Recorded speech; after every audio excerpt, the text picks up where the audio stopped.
J'ai plein de trucs à dire. Donc voilà. Donc surtout si je parle trop vite, c'est un peu mon défaut. Si je suis pas clair ou s'il y a des choses qui ne vont pas, il faut que ce soit interactif pour m'arrêter de suite. Parce que sinon ça va être chiant. Voilà. Ok? Ça vous va? C'est parti. Je ne vais pas rentrer dans les détails, donc je m'appelle Nicolas Pérussel, je bosse actuellement chez Equino et on fait du Drupal 8 à notre sauce. Donc voilà, on pourra en reparler de ce que ça veut dire. Mais moi je viens de Symfony, donc Drupal 8, c'est un autre outil pour moi, mais en fait il faut comprendre comment ça fonctionne. Alors je suis pas dans comment il fonctionne, les entités, tout ça, moi je vais essayer de comprendre comment ça fonctionne dans le cœur. Et je m'intéresse énormément en fait au conteneur d'injection de dépendance. C'est un des composants de Symfony que j'affectionne le plus. Et je pense que c'est une très bonne chose qui soit portée dans Drupal 8, même si on a des choses à dire dedans. Donc c'est parti. 522. Donc est-ce que ça parle à quelqu'un? Si je dis 522 de suite, qu'est-ce que c'est 522? Vous avez une idée? Code d'erreur. Alors c'est pas un code d'erreur, j'aurais pu, un statut, mais non, c'est pas ça. Là comme ça parle pas. 522 sur une installation fraîche de Drupal, c'est le nombre de services disponibles au sein de votre application. C'est-à-dire que par défaut, Drupal il embarque 522 services. C'est énorme. Enfin, c'est démesuré en fait. Donc ça ne veut pas dire qu'ils sont instanciés et disponibles au sein du conteneur. Enfin, ils sont disponibles au sein du conteneur, ils ne sont pas instanciés, mais c'est le nombre en fait qui ont été collectés, cherchés et qui sont mis à disposition pour vous. C'est plutôt balèze. Donc on va parler un peu de tout ça. À l'époque, quand Drupal 8, le dev de Drupal 8 s'est fait, il y a le composant Dependency Injection de Symfony qui a été mis en place, et on avait en fait, on va revenir après sur la notion de compilation de conteneur et tout ça, mais le conteneur a été compilé sous forme de système de fichiers. Et donc en fait, il y a une issue qui a été ouverte, attribuée à Fabian, Fabian qui était core-release de la version 7, qui a beaucoup bossé sur Drupal 8, et qui ont effectué un travail dessus, parce qu'en fait, le problème qu'on avait avec mettre en cache dans un fichier, ça nous posait des soucis au niveau en fait, d'interprétation. La philosophie de Symfony était totalement différente de la philosophie que Drupal devait avoir. Drupal, il faut savoir que tout doit être disponible au runtime. Donc en fait, vous ne pouvez pas en fait, travailler votre Drupal dans un coin et le déployer et que ça marche. En fait, on a des choses qui sont créées au runtime à chaque fois qu'on fait un appel, parce que comme il y a une interface d'administration, on va pouvoir désactiver un module, on pourra faire des choses comme ça. Et du coup, ça va venir altérer en fait, le conteneur d'injection de dépendance. Et le souci qu'on a avec ça, c'est que c'est dur à valider. On est tous d'accord que quand on fait un Drupal qui scale et qu'on est sur plusieurs instances, sur plusieurs serveurs, à valider le cache, c'est chiant. Et à valider le cache en plus du système qui fait fonctionner Drupal, c'est encore plus relou. Donc ça posait des soucis. La solution, ça a été en fait de trouver... Pardon. La solution, en fait, ça a été de créer ce qu'on appelle un dumper. Alors, je vais revenir sur toutes ces définitions, qui permettra en fait de pouvoir être storé à un endroit facile. Et dans Drupal, l'endroit facile, c'est la base de données. Vous avez peut-être de la réplication de base de données, mais elle scale bien, et c'est beaucoup plus simple qu'un système de fichiers. Donc du coup, vous allez trouver ça. Donc on va regarder ce que c'est qu'un dumper, on va voir comment ils ont fait ça et pourquoi ils ont fait ça. On va parler, on peut le bumper à différents endroits, à base de données, j'en ai déjà parlé. Et le gros avantage qu'on a dans Drupal, qu'on n'a pas dans Symfony, c'est qu'actuellement il est fait au runtime. C'est-à-dire qu'en fait vous avez une conteneur définition qui est ensuite éparcée et au runtime, c'est capable de se mettre à jour. Donc c'est plutôt sympa. Et ensuite il est optimisé pour la vitesse. Donc c'est vraiment quelque chose de différent qui fait que Drupal 8 son fonctionnement différent, et c'est pour ça qu'ils ont dû faire des choses. Grosso modo, pour ceux qui ne le savent pas, on a donc un composant Symfony qui est dans les vendors, qui s'appelle Dependency Injection. On est d'accord? Vous le connaissez ce composant déjà? Ouais. Bien? Donc on l'utilise, hein. Donc actuellement on peut l'utiliser qu'avec du YAML et du PHP dans Drupal. Bien sûr on peut l'utiliser avec d'autres choses, mais pour l'instant c'est comme ça. Et du coup Drupal 8, ils se sont dit, ça ne nous suffit pas, ça ne nous convient pas, on n'est pas dans nos besoins. En fait c'est un peu trop statique. Quand je dis ça, c'est vulgarise, hein. Un peu trop statique dans Symfony, on a besoin de plus de dynamisme en fait au runtime dans Drupal 8. Donc du coup ça a donné en fait ce truc là, un composant Drupal que vous avez dans Component, qui est Dependency Injection, qui vient en fait ici implémenter et ou étendre en fait des trucs de base en fait que vous avez là, enfin de Symfony. Et ensuite de l'autre côté, vous avez l'implémentation concrète avec tout ce que ça implique. Donc des custom compilers passent pour Drupal et des choses qui sont plus ou moins intéressantes, plus ou moins bien faites, le class resolver, vous utilisez en statique, Drupal, get class, resolver. Bon, ça vous parle ça aussi, c'est bon? Ouais. Et voilà, donc c'est plutôt intéressant. Et ce que je trouve encore plus intéressant, c'est de savoir en fait comment ça peut fonctionner dans Drupal, parce que ça conditionne toute votre application. C'est-à-dire que quand votre kernel est booté, ben en fait c'est le premier truc qui se passe. Et c'est à ce niveau-là, si on veut agir sur de la perf, si on veut agir sur énormément de choses, qu'il faut aller se concentrer, parce que c'est le cœur de votre application en fait. Voilà. Donc on va refaire quelques petites définitions. J'aime bien beaucoup celle-là de Fabien Potentier. Oui, alors je pars du principe que l'injection de dépendance, l'inversion de contrôle et tout, c'est acquis. Ok. Donc si vous avez des questions là-dessus, on peut en parler après, mais c'est pas l'objet du talk. On peut parler du pattern en lui-même, quoi. J'aime beaucoup cette définition de Fabien Potentier qu'il a donnée sur son blog, en fait, qui exprime simplement qu'un conteneur d'injection de dépendance, ben, c'est un objet qui comprend comment instancier et comment sont configurés les objets au sein de lui-même. Donc c'est assez cool.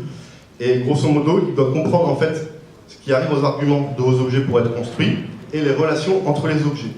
Donc ça fait le lien hier avec la pompe sur la PO, où quand vous avez par exemple un objet qui est composé d'un autre objet ou qui agrège d'autres objets, ben, en fait c'est injecté à la construction, et à la construction c'est auto-discover, j'ai besoin de ça, et c'est plutôt balèze. Mais en fait pour que ce soit auto-discover, il faut qu'il y ait une définition, il y ait un listing qui recense en fait tout ce qu'il y a là-dedans pour que ça fonctionne.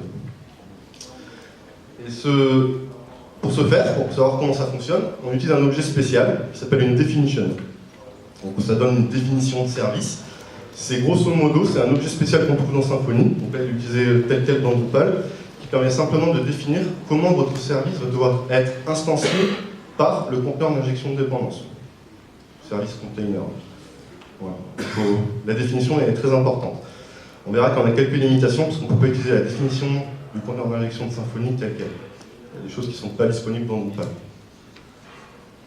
Ensuite, il y a une notion encore plus importante, le service synthétique. Donc ce sont des services qui sont attachés en fait au conteneur d'injection de dépendance, mais qui ne seront jamais en fait instanciés par lui-même. Ils devront être instanciés au runtime manuellement. Voilà. Donc la définition ici, elle est assez claire. C'est vraiment en fait de savoir qu'on a besoin de donner au conteneur d'injection de dépendance le service, un service, mais en fait qui ne sera jamais instancié par ce conteneur. C'est notamment le kernel, c'est un exemple concret, mais on reviendra derrière. Ensuite, vous avez deux autres objets qui interviennent en fait dans l'injection de dépendance. Vous avez le conteneur, en fait le conteneur d'injection de dépendance, et ensuite un autre objet qui l'extend, c'est le conteneur builder. Le conteneur builder permet en fait de savoir construire le conteneur principal. Donc on va voir que le container de Drupal est un objet custom propre à Drupal, et que le conteneur builder, c'est celui de Symfony qui est utilisé pour construire la service définition du container. Ensuite, vous avez d'autres concepts à appréhender, qui sont les compiler pass et les tags. Donc, quand vous êtes dans votre YAML, vous savez très vous mettez un tag, mais derrière, en fait, ce qui est déclenché, c'est une collection, le conteneur d'injection de dépendance va aller récupérer ce tag, vérifier s'il y a d'autres services qui ont été cherchés qui font ce tag, et va pouvoir jouer une méthode bien définie là-dessus. Donc ça, c'est le rôle des compiler pass. Les compiler pass, elles sont omniprésentes dans votre application, et sans elles, on n'aurait pas d'optimisation en fait des définitions de service. Elles viennent en fait régler des problématiques automatiquement pour petits trucs comme ça. C'est comme ça que fonctionne l'auto-wiring. Enfin, ces passes-là sont assez énormes, mais dans Symfony 4.1, même 4.2 je crois, auto-configure, auto-wiring viennent de là en fait. Enfin, il y a des compiler pass qui ont été ajoutés qui permettent de faire tout ça avec le typing HP7. C'est assez cool. Ensuite, vous avez un objet, celui-là on l'abordera peut-être un peu moins, mais il est nécessaire, c'est le compiler. Donc en fait, votre conteneur de service, il est compilé, c'est-à-dire qu'il est agrégé sous un certain format, et ensuite il va être dumpé pour pouvoir être stocké quelque part. Le compiler, il est important parce que lui, il fait tout. C'est-à-dire qu'il lui qui va déclencher les compiler pass, c'est lui qui va optimiser tout ce qu'il a à faire, et grosso modo, il va vous donner quelque chose qui est finalisé le plus finement possible. Voilà. Et ensuite, pour pouvoir ensuite être utilisé et sauvegardé, mis en cache, on utilise des dumpers. Le dumper, c'est quoi? C'est ni plus ni moins que la représentation de service définition dans un autre format. Donc Symfony utilise PHP class, ce qui fait que quand vous faites un projet Symfony, il y a un dépôt, des fichiers qui sont créés, ce sont des fichiers PHP qui sont écrits en dur par le dumper de Symfony, qui s'appelle PHP dumper. Dans Drupal, en fait, on a un dumper qui s'appelle Optimize PHP Array Dumper, qui ensuite lui est seté dans les settings de Drupal, sous c'est un cache, quoi. On peut très bien imaginer un autre cache, Redis, autre chose. Enfin, on peut stocker énormément. On va voir qu'il y a plusieurs dumpers disponibles au sein de la lib et qui nous permettront de potentiellement faire des choses intéressantes avec. Donc est-ce que déjà ça c'était clair, les définitions? Je suis passé un peu vite, mais est-ce que vous avez des questions là-dessus? Pas. Ok. C'est parti. Donc comment ça marche dans Drupal 8? Ce schéma ultra simplifié, grosso modo, il fait le job, il explique simplement en fait comment il est possible, à partir de l'applicatif, donc du corps et de vos modules, comment on arrive en fait à un dumper. Ben, grosso modo, on a un truc qui s'appelle les YAML file loader, qui viennent en fait charger tous les fichiers, on ne dit pas charger, on dit collecter les fichiers YAML en les auto-découvrant dans toute votre application. On peut comprendre que dans un Drupal avec une architecture de fichiers assez longue, ben, ça peut prendre du temps. C'est pour ça qu'on va essayer d'éviter au maximum de le refaire et de le refaire et de le refaire.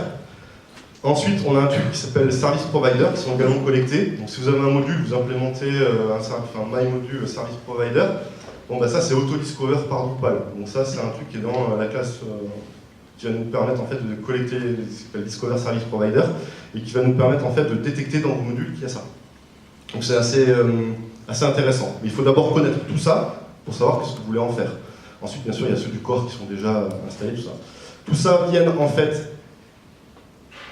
se construire via les définitions avec le conteneur builder. Donc on a un conteneur builder qui est instancié, il prend en fait tout ce qu'il a collecté, il fait ses définitions, il boucle sur les objets. C'est comme ça qu'on arrive aux 522 objets.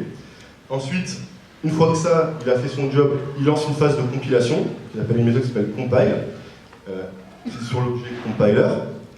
Et c'est à ce niveau-là que les compilers passent, donc le principe de tag et d'autres compilers passent, vont être mises. Ce truc-là va donner votre conteneur de service à la fin, voilà, comme ça. Et une fois qu'on a cet objet-là, on va pouvoir en fait le dumper pour pouvoir le mettre en cache, persister ailleurs, et en faire ce qu'on a envie, mais pour éviter en fait à chaque fois de repasser par ce cycle qui est très coûteux. Alors ça c'est vraiment ça ruine en fait l'instanciation d'une application, parce que ça peut prendre du temps. Typiquement, sur une install fraîche Drupal, je pense qu'on est dans l'ordre des 2 secondes pour faire tout ce principe-là et arriver à quelque chose de dumpé. Donc après, c'est mis en cache, donc c'est instantané, parce qu'on récupère via une clé de cache ce qu'il faut, mais ça prend du temps. Donc c'est génial parce que ça nous permet de travailler efficacement avec l'injecteur de dépendance, mais c'est très coûteux en fait. On ne peut pas le faire assez rapidement. Voilà. Donc du coup, maintenant qu'on a un petit peu le schéma en tête, on va pouvoir regarder concrètement comment c'est fait dans Drupal. Donc, l'objet le plus important, bah, c'est container, ici. Ce container, c'est ni plus ni moins en fait votre conteneur d'injection de dépendance qui est fait pour Drupal. Donc il est présent dans le dependency injection du Drupal component, donc pas dans la lib, enfin pas dans tout du corps, vraiment en composant. Donc ça veut dire que c'est quelque chose que potentiellement on pourrait utiliser dans d'autres projets. Et ce qu'on regarde, c'est qu'il implémente la container interface. Donc la container interface, elle, c'est celle qui est fournie par le composant d'injection de dépendance de Symfony. Donc un truc important, donc, on dit Drupal utilise les composants de Symfony. En fait non, Drupal est compatible avec les composants de Symfony, parce qu'en aucun cas, ici, on extend le conteneur de Symfony. Donc c'est-à-dire que ce que vous avez dans le conteneur de Symfony, au niveau de la classe container, je parle, bah, vous ne le retrouvez pas dans Drupal. Premier fail ou non, j'en sais rien, en tout cas c'est optimisé, mais ça veut dire que là, simplement, on n'implémente qu'une interface. Et quand vous regardez cette interface, elle est compatible PSR 11, et c'est pas grand-chose, quoi. Ça laisse en fait la place à Drupal de pouvoir faire sa sauce là-dedans et de regarder ce qu'il a, enfin, ses contraintes, ses propres contraintes et ses propres règles de décision métier, entre guillemets, pour faire fonctionner tout ça. Donc ça, c'était pour le container. Donc, grosso modo, ici, je vous montre un conteneur compilé, ce que ça donne. Donc, à partir de n'importe quel fichier PHP, hein, puisque là, du coup, on n'a pas besoin de Drupal, ben, on va pouvoir instancier un conteneur builder. Alors, je vais revenir sur le conteneur builder juste après, mais on a besoin d'un conteneur builder pour ensuite avoir un container. Enfin, c'est sine qua non, en fait. Donc là, j'instancie un petit conteneur builder en haut, gentiment. Je register une classe, standard class. Donc, bah, ceux qui n'ont jamais fait en PHP, vous le faites en YAML. Hein. Quand vous définissez le service ID, sur quelle classe ça va pointer, grosso modo, c'est ce que ça fait. Hein. Ça fait register. Et ensuite, ce conteneur builder, il a la méthode compile, bum, on lui demande de compiler ce qu'il a à faire. Ensuite, je vais instancier un nouveau dumper, donc il s'appelle l'optimize PHP array dumper. qui est celui qui a été fourni par la communauté pour que ce soit performant dans Drupal. Et ce truc-là, il prend forcément à la construction un conteneur builder. Donc oui, il n'y a pas une injection de dépendance sur ces composants-là, puisque c'est eux qui sont responsables de l'injection de dépendance. Donc on ne peut pas, enfin, ce serait un cercle vicieux parce qu'on ne le fait pas. Et donc du coup, le dumper fournit une méthode getArray. Dans Drupal, on aime bien les arrays, donc du coup, c'est normal que ce soit avec des arrays. Enfin, pour plein de raisons, c'est surtout pour la perf, hein, parce que en fait, tout ce qui est structure tabulaire en PHP, c'est vraiment rapide. Enfin, il a été fait pour ça en fait, PHP. Donc c'est pour ça qu'on va préférer travailler avec des arrays qu'avec des objets. Enfin, pour de la perf pure, on va dire.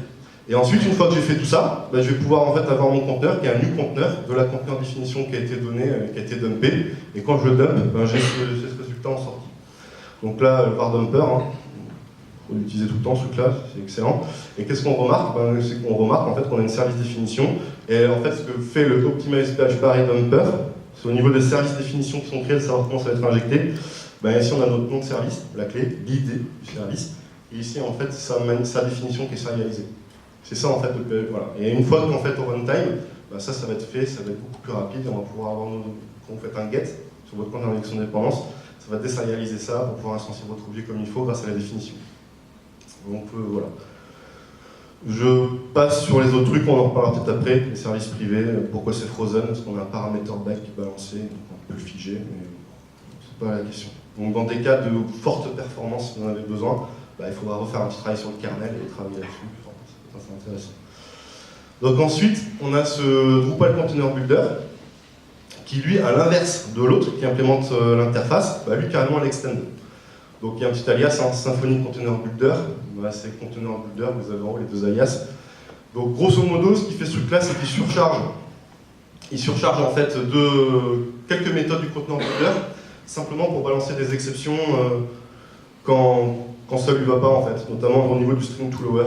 Dans Drupal, vous ne pouvez pas avoir un nom de service qui n'est pas en minuscule. S'il détecte une majuscule, bum, vous prenez une exception, et ça vous dégage en fait de la du Container Builder. Et un truc que je trouve un petit peu dommage, c'est que par défaut, donc je sais pas ceux qui ont assisté au talk de Thomas hier, où dans son Drupal debug, il force au contraire à watcher ce qui est différent pour regarder, notamment en mode dev. Bon bah là, ce conteneur builder, violemment, il disable le ressource tracking parce qu'il ne s'est simplement pas utilisé dans Drupal, et du coup on ne peut pas watcher en fait ce qui est en train de se passer. Voilà, ça c'est un peu le principe du conteneur builder. On reviendra peut-être un peu dessus, mais il n'y a pas grand-chose à savoir. Il faut juste savoir qu'en fait, que ce truc-là, c'est ce qui nous permet de construire notre vrai conteneur de service. Bah donc du coup, vous l'aviez vu avant, hein, il y avait un conteneur builder, mais c'est quoi un conteneur builder? Bah, si je reprends exactement le même bout de code et que je le dump, bah, j'ai cette espèce de gros objet, un peu indigeste, aux première vue, mais qui en fait va comprendre tout ce qu'il y a, va nous permettre en fait de vraiment construire un conteneur avec tout ce qu'il faut. Donc ça c'est purement un objet Symfony. Si vous allez dans Symfony, vous trouverez le même truc, sauf qu'il y aura des choses qui seront remplies un petit peu plus dans les arrêts, parce que le Drupal il dégage. On reviendra sur l'expression language et tout ça, dans Symfony Hacker. Voilà. Et ce qu'il faut comprendre, c'est que vous avez en fait un compiler qui est en fait instancié en dur dans Container Builder, c'est la classe compiler, qui elle prend deux paramètres en entrée, qui sont la passe config, pour ceux que ça intéresse, qui est un objet qui est dédié en fait à la collecte des configurations des compilers pass, et qui ensuite prend un objet qui s'appelle Object Reference Graph, puisqu'en fait on a un graphe d'objets pour éviter les références cycliques et tout ça. Voilà. Bon, je trouve ça cool. Donc on va revenir un petit peu maintenant sur les dumpers qui sont mis en place. Donc ça c'est le fameux Fabian, hein, vraiment très gros contributeur de Drupal. Grosso modo, quand je me suis, parce que j'étais un petit peu étonné en fait de trouver ça dans Drupal, je me dis tiens c'est chelou, et je lui ai envoyé des messages, on a discuté, il m'a expliqué en fait la philosophie et pourquoi il avait fait comme ça me semble plus clair maintenant. Mais grosso modo, là ici vous avez un bootstrap d'un Drupal kernel, donc c'est à dire que voilà, si vous avez dans un front controller, typiquement vous pouvez avoir ça. J'ai mis juste un petit try catch, parce que c'est plus élégant. En plus, et donc je fais un kernel, on le boot, très bien, et ici je demande à rebuild le conteneur, parce que sinon en fait il y a des paramètres au niveau de la séquence qui nous disent que on ne peut pas le faire, parce qu'on prend celui du cache. Moi à chaque fois je voulais refaire le défaut. Et quand je le dump, j'ai une conteneur définition, les services qui sont pas utilisés sont dégagés, je dump, boum, et j'ai ce truc-là. Donc au kernel, en fait, on s'aperçoit qu'on a un arrêt hyper simple qui contient des alias, des paramètres, donc tous les paramètres qui vont être réutilisés dans... C'est les parameters qui vont être utilisés, ce que vous définissez en YAML, pardon, qui vont être utilisés pour pouvoir construire vos services. Les services, avec un arrêt 522, ils sont là. Le frozen, on va dire que là, le truc, il est verrouillé, grosso modo. Et ensuite, on a ce truc machine format, false. Donc en fait, la seule différence avec le dumper optimisé, machine format true, false, et grosso modo, la seule différence que vous avez, puisqu'en fait, le PHP array dumper, il étend l'optimize PHP array dumper, c'est simplement qu'au niveau de vos services, le arrêt que vous avez, bah, c'est soit un objet qui est désérialisé, enfin c'est soit un arrêt désérialisé, enfin, la valeur quoi, soit c'est le serialize. C'est la seule différence entre les deux. Et quand on se rend compte, c'est que le fait de serialiser et de désérialiser à la volée, c'est plus rapide quand on demande au conteneur get, vraiment plus rapide, puisqu'il n'y a pas à s'enchaîner un gros arrêt qui fait monter le cache de code, enfin tout ça. Et c'est beaucoup plus efficient que simplement en fait se trimballer avec ça.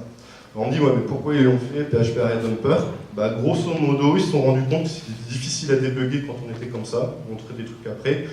Et du coup, c'est dans un format qui s'appelle Human Readable Format. C'est un arrêt PHP. Je ne sais pas si c'est vraiment Human Readable, mais c'est plus readable que le machine format qui est des objets sérialisés.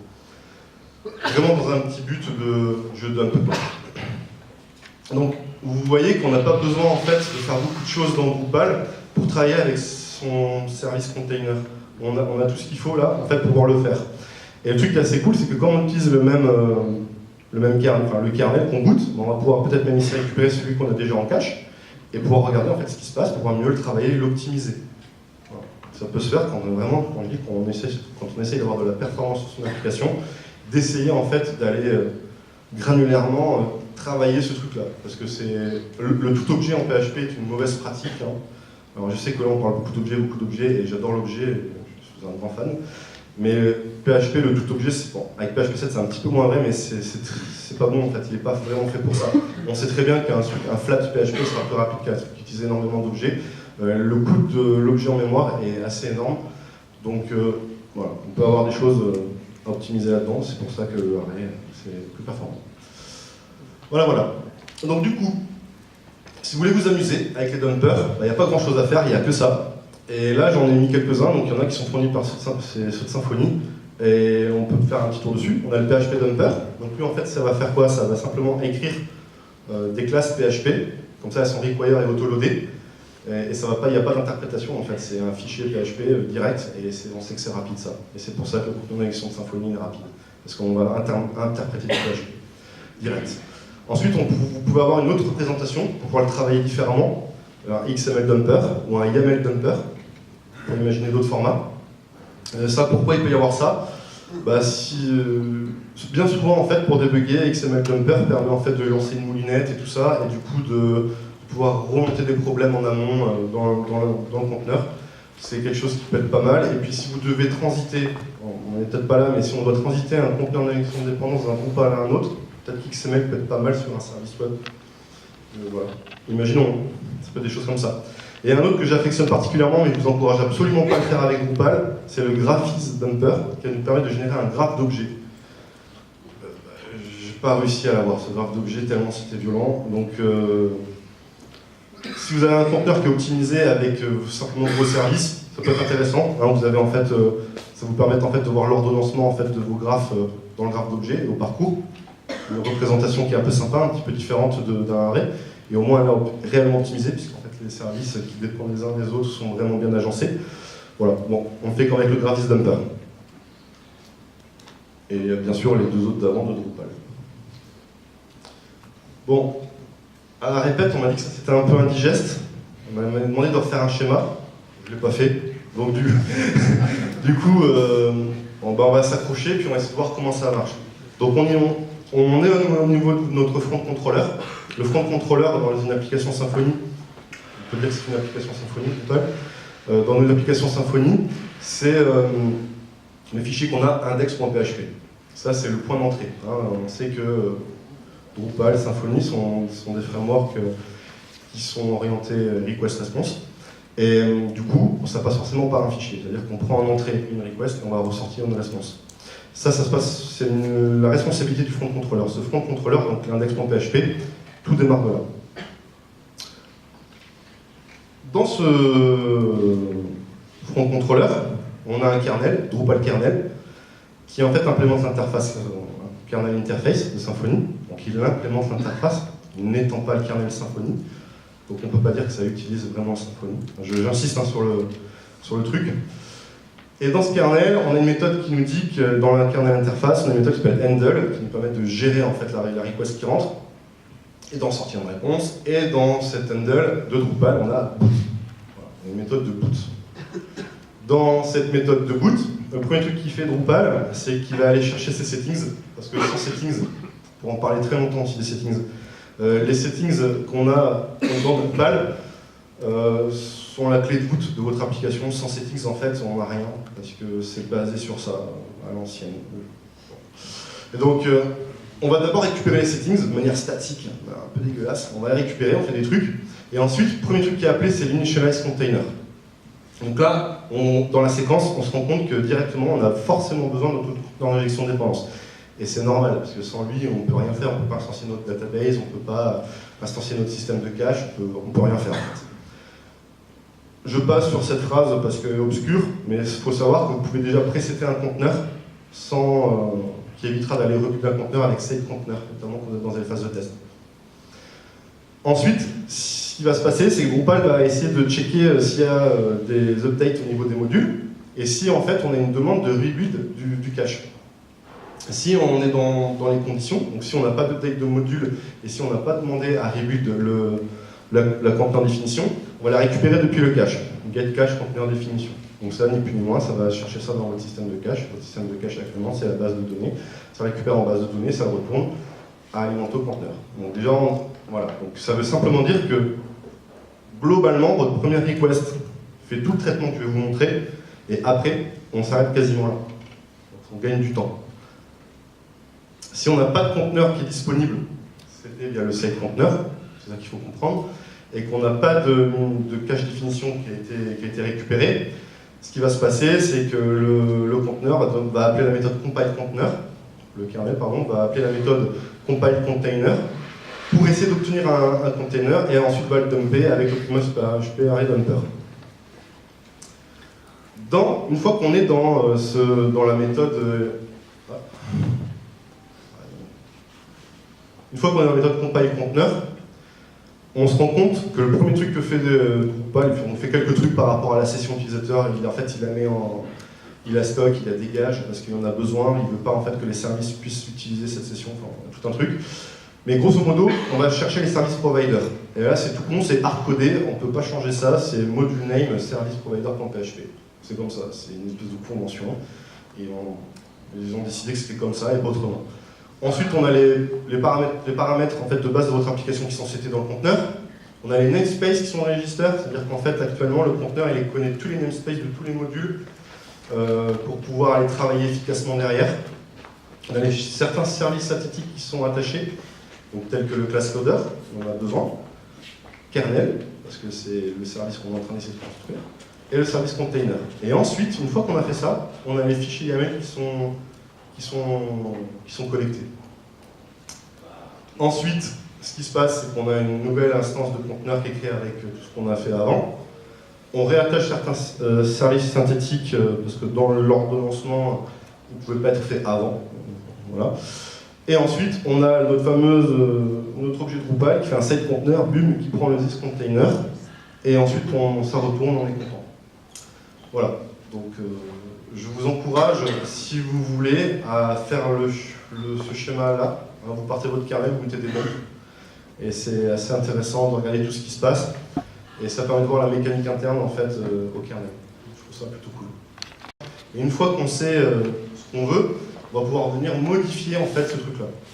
Donc pour pouvoir modifier la conteneur définition, comme je le dis, et j'ai dit assez souvent, on peut implémenter un service provider. Service provider, un fournisseur de services. Et grosso modo, Drupal nous donne deux trucs à la disposition, soit deux interfaces, qui sont la Service Modifier Interface et Service Provider Interface. Alors, on utilise l'interface la première quand on va essayer de modifier une définition de service via la méthode alter. Sinon, l'autre, Service Provider Interface, on va register une nouvelle définition de service au sein du conteneur. Voilà, ça c'est deux interfaces que nous propose Drupal. Et pour les feignants, Drupal nous propose un Service Provider Base direct qui implémente les deux interfaces. Et du coup, faites ce que vous voulez comme c'est abstrait. Donc moi, j'ai plutôt une tendance à dire que ça ne sert à rien, Service Provider Base.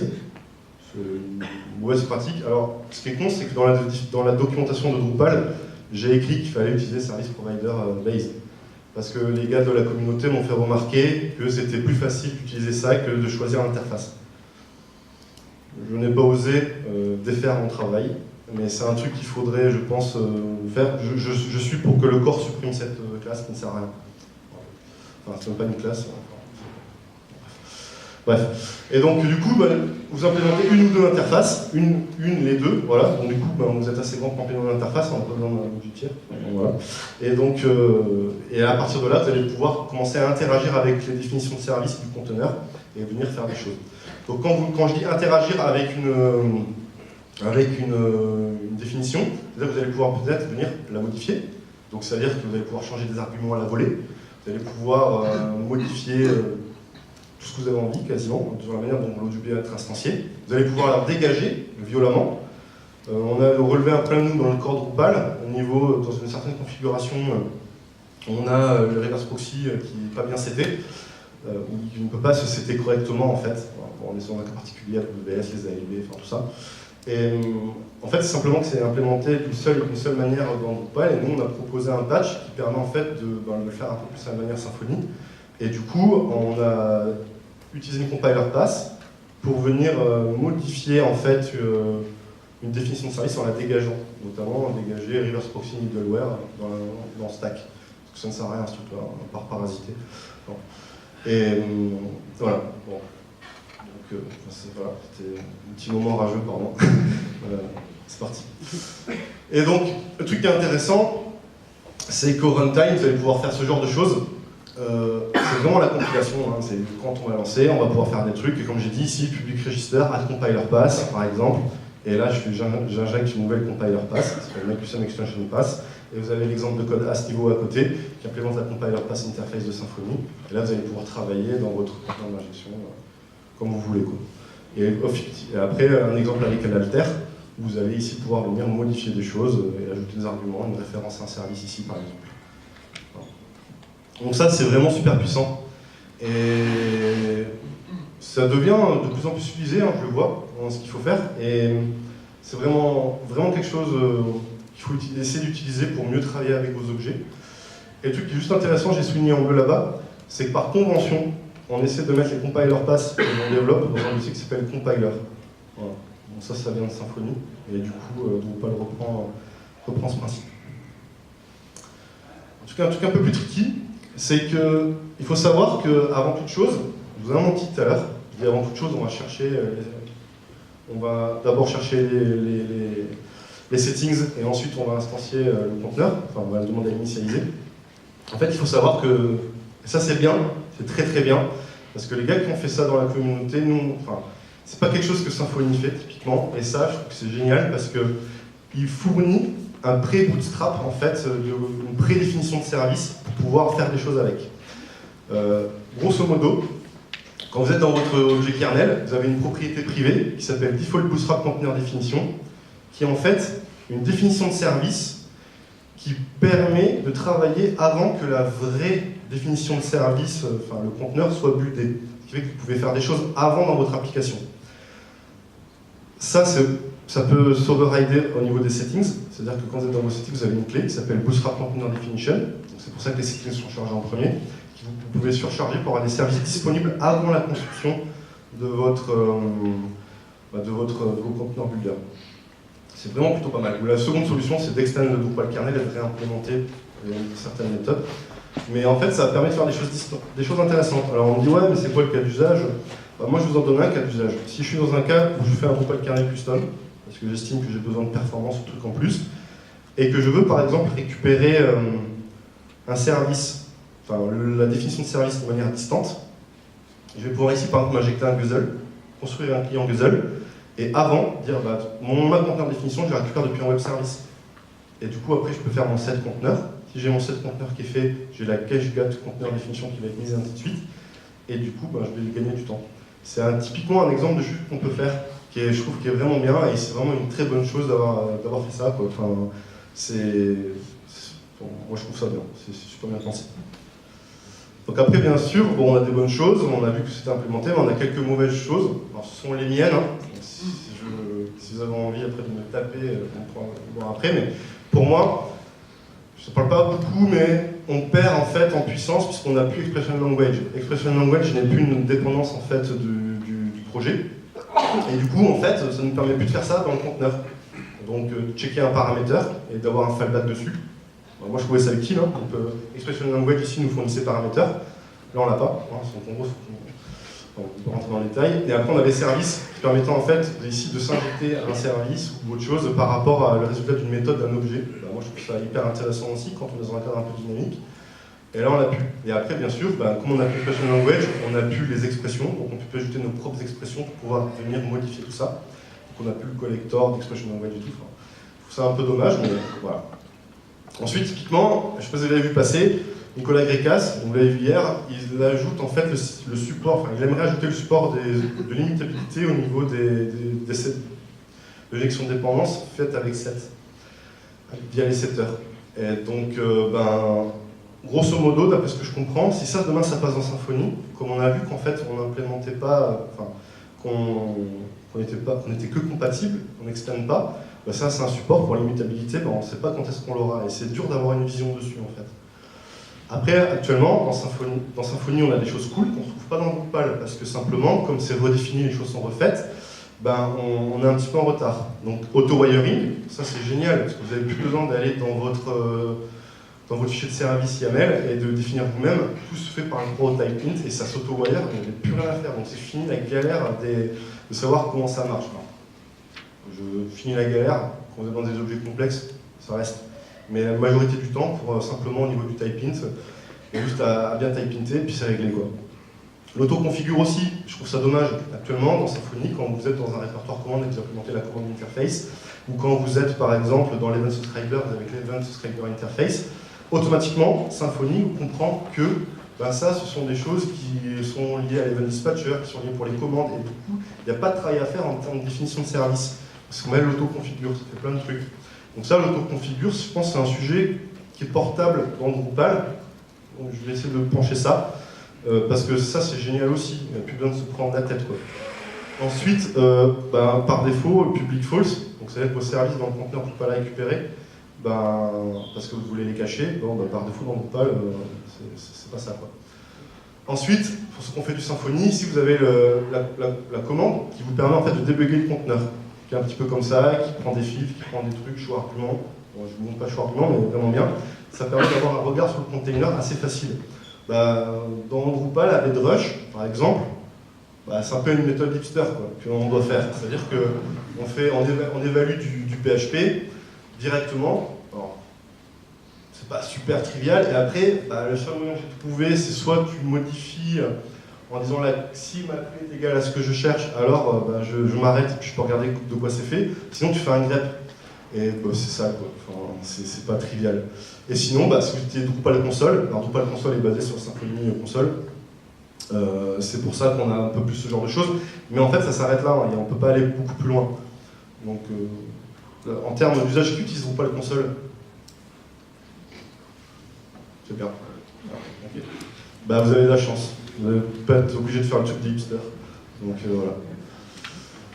Ensuite, un autre truc que je trouve bien dans Drupal, parce que c'était avant, donc je ne sais pas qui a inspiré l'autre, il parlait de compétition, je ne sais plus comment hier, Nicolas Grécas, mais Symfony 4.1 introduit un truc, une syntaxe, qui permet en fait, ici, de faire un point d'exclamation tag, appender, et grosso modo, ça crée un tag et une compiler pass dynamique.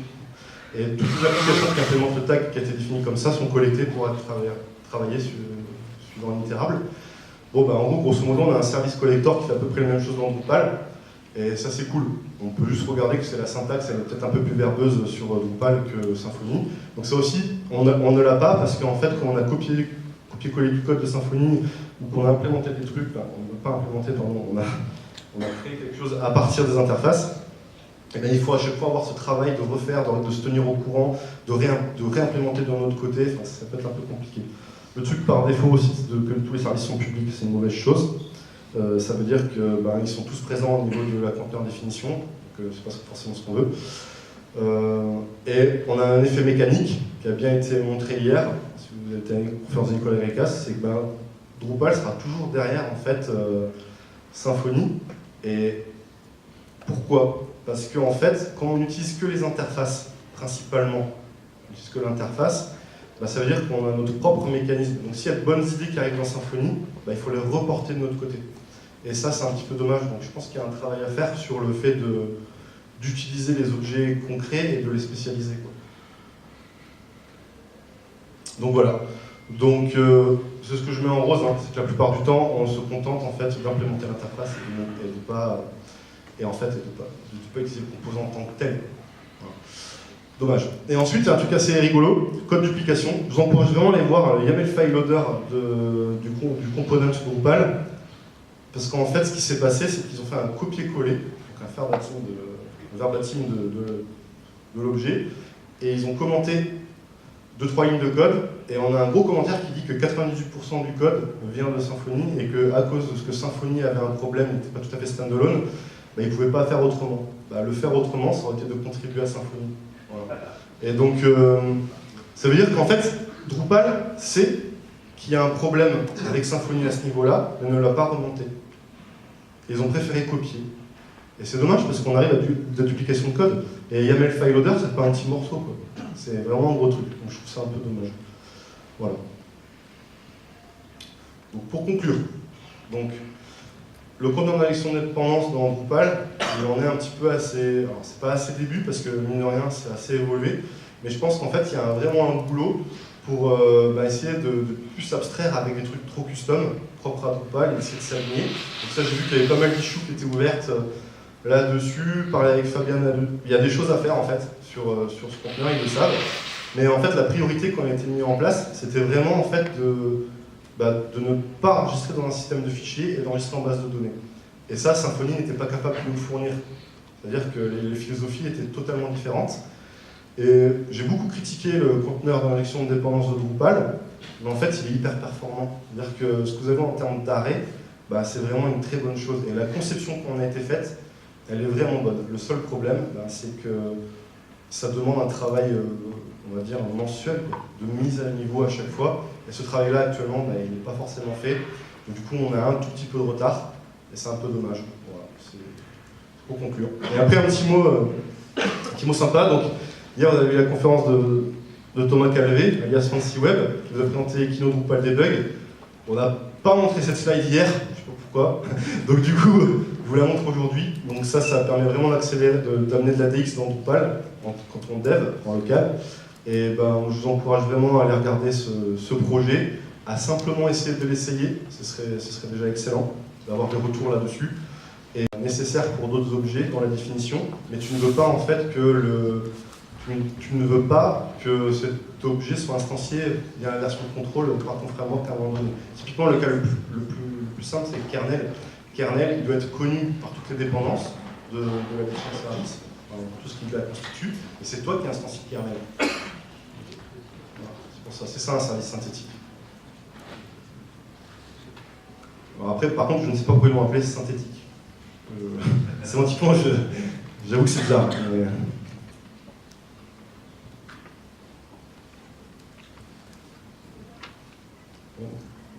une question au fond.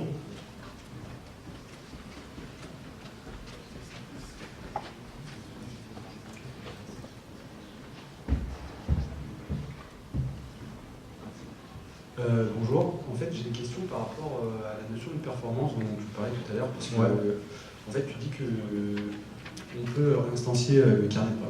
On peut réinstancier le kernel pour améliorer les performances, sauf que dans Symfony 4, si je ne me trompe pas, il me semble qu'on perd en performance en utilisant justement l'auto-wiring Et l'auto-config, le truc qu'on... Ouais, c'est du confort. Ouais, c'est du confort, mais finalement, tu vas réécrire une partie du kernel pour améliorer les performances, mais tu vas en perdre une autre parce que tu vas utiliser des outils qui... Alors la réponse, pour moi, elle est de dire si jamais je dois avoir en fait de la grosse perf, bah déjà, vraiment, il faut réécrire le Drupal kernel. Voilà. Ensuite, parce qu'il fait trop de choses qui sont lentes.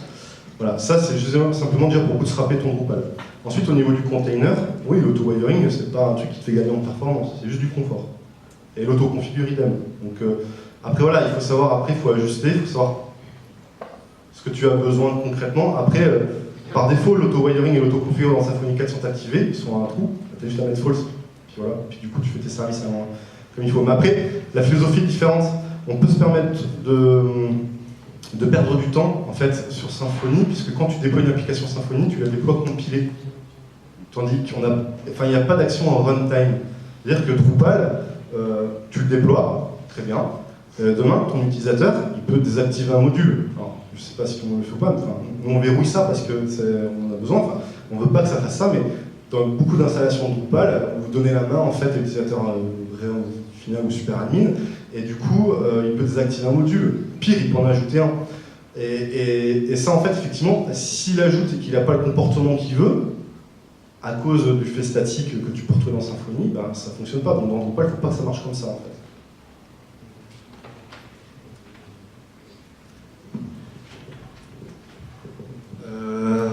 Bonjour, merci pour la présentation.